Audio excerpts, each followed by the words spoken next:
বন্ধুরা, আপনারা কি জানেন আধুনিক মানুষ সবচেয়ে বেশি কোন সান্ত্বনা শুনতে ঘৃণা করে? সাহস রাখো, সব ঠিক হয়ে যাবে এমন আত্মাহীন আশাবাদ।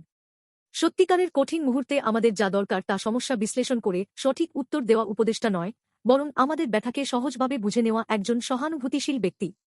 আজকের বাইবেল আমাদের সবচেয়ে ছোট কিন্তু সবচেয়ে শক্তিশালী একটি পথ দেখাচ্ছে।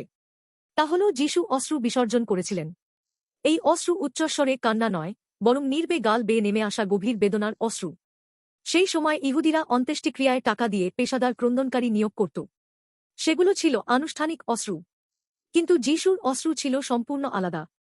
যিশু তার বন্ধু লাজারের মৃত্যুতে শোকাহত মরিয়ম ও আশেপাশের লোকদের দেখে তাঁর আত্মা গভীরভাবে ব্যথিত হলেন। তিনি মৃত্যুর উপর ক্ষমতাশালী এবং এক মুহূর্ত পরেই লাজারকে আবার জীবিত করতে যাচ্ছিলেন। তবুও কেন কাঁদলেন?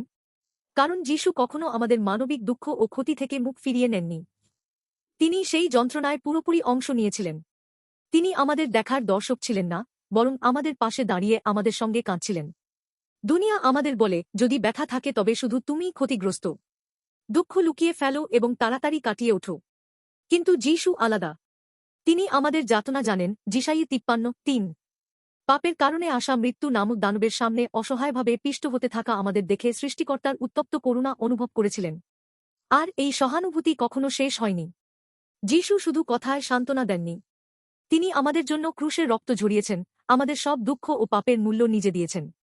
আর 3 দিন পর মৃত্যুকে জয় করে পুনরুত্থিত হয়েছেন। এখন তিনি আজও আপনার জীবনের মাঝখানে আছেন। যদি কেউ গভীর দুঃখ ও একাকিত্বে থাকেন যা কেউ জানে না, তবে যিশুর সঙ্গে দেখা করুন। তিনি আপনার চেয়ে বড় অশ্রু ঝরিয়েছেন। তিনি আপনার যন্ত্রণায় নির্বে অংশ নিচ্ছেন এবং এখনও আপনার পাশে আছেন। আর তার মধ্যেই আপনি প্রকৃত সান্ত্বনা, পুনরুদ্ধার এবং অনন্ত আশা পেতে পারেন। যিশুতে বিশ্বাস করুন। আমি আন্তরিকভাবে প্রার্থনা করি যে তাঁর ক্রুশের প্রেম আজ আপনার হৃদয়কে সম্পূর্ণরূপে স্পর্শ করুক এবং আপনাকে নতুন জীবনের দিকে নিয়ে যাক।